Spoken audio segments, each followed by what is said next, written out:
Olá, eu sou Eduardo Lapa do site Cardiopapers e estou aqui hoje para resumir os principais estudos que foram apresentados agora no Congresso do American College 2019, que aconteceu agora entre os dias 16 e 18 de março, na cidade de Nova Orleans.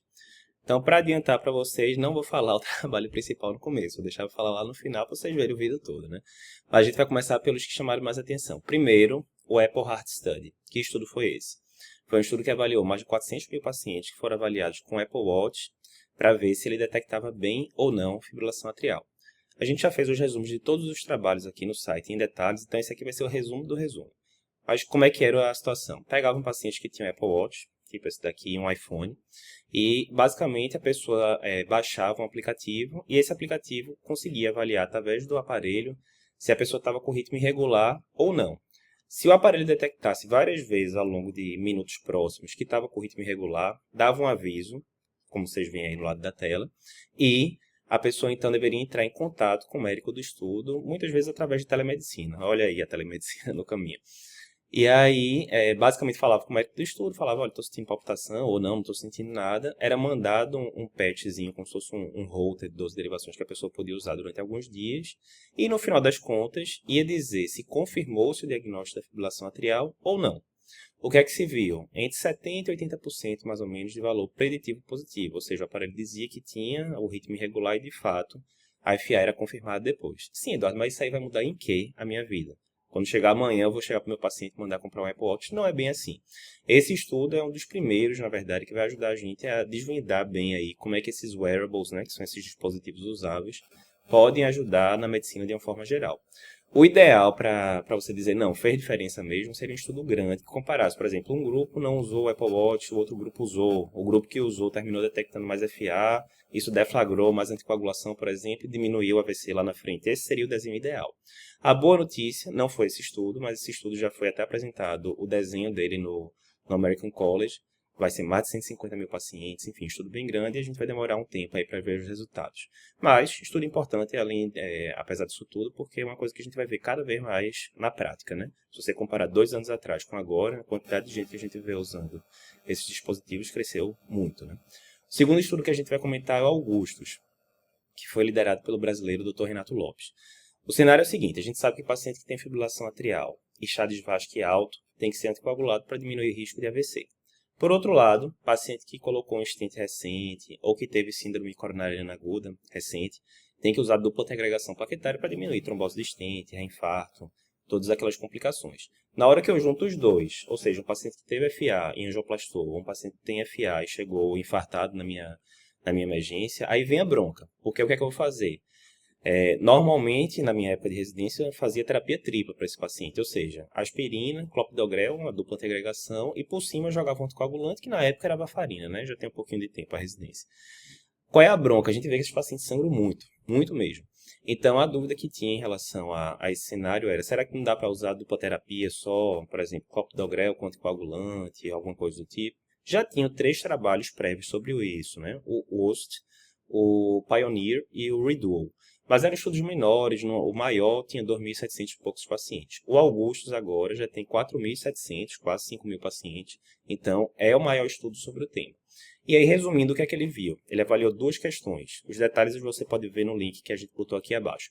Mas ele avaliou 2 questões. Primeiro, usando anticoagulante, será que é melhor usar a varfarina, a boa e velha, ou a apixabana, né, que é um anticoagulante novo? E segunda coisa, em cima da terapia dupla, que é clopidogrel com anticoagulante, se eu colocar aspirina por cima e fizer uma terapia tripla, o quanto isso vai me acrescentar de risco de sangramento?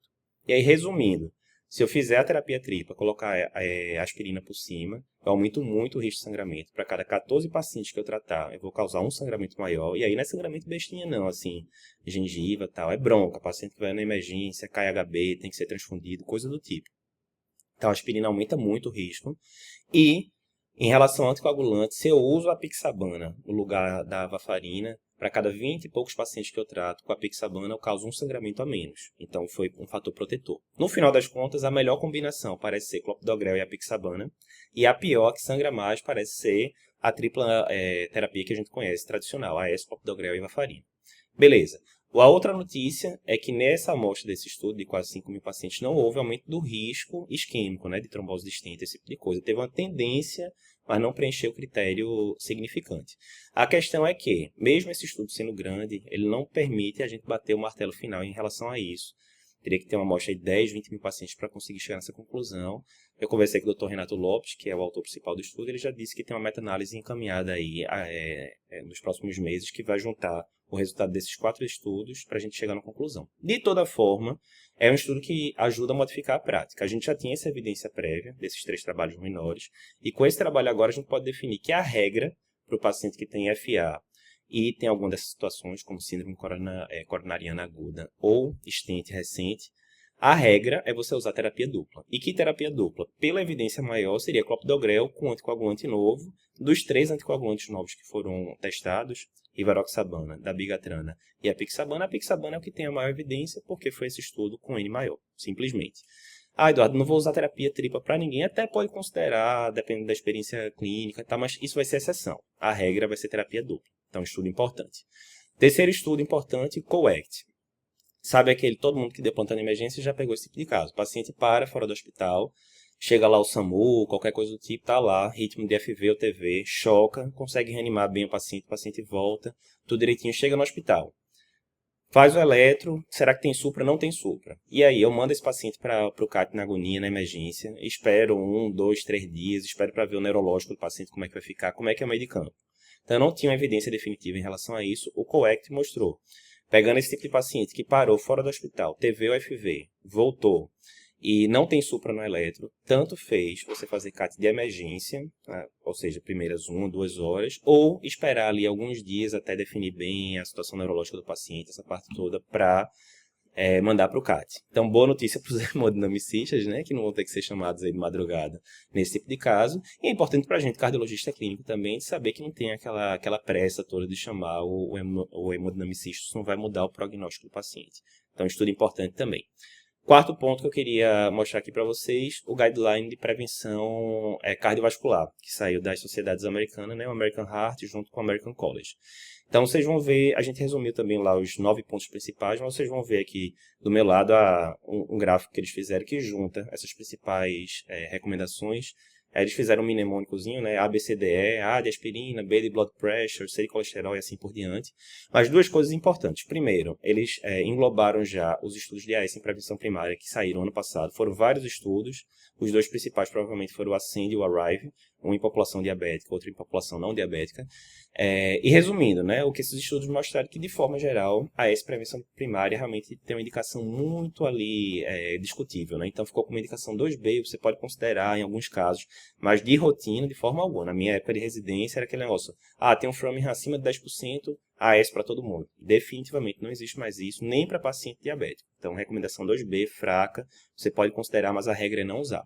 A segunda coisa, em paciente diabético, mesmo em prevenção primária, ele já coloca de forma clara que metformina é a primeira escolha de medicação oral e a segunda escolha para medicação depois da metformina ficaria entre os inibidores da SGLT2, como empaglifosina, dapaglifosina, ou os agonistas da GLP-1, como o liraglutide, por exemplo.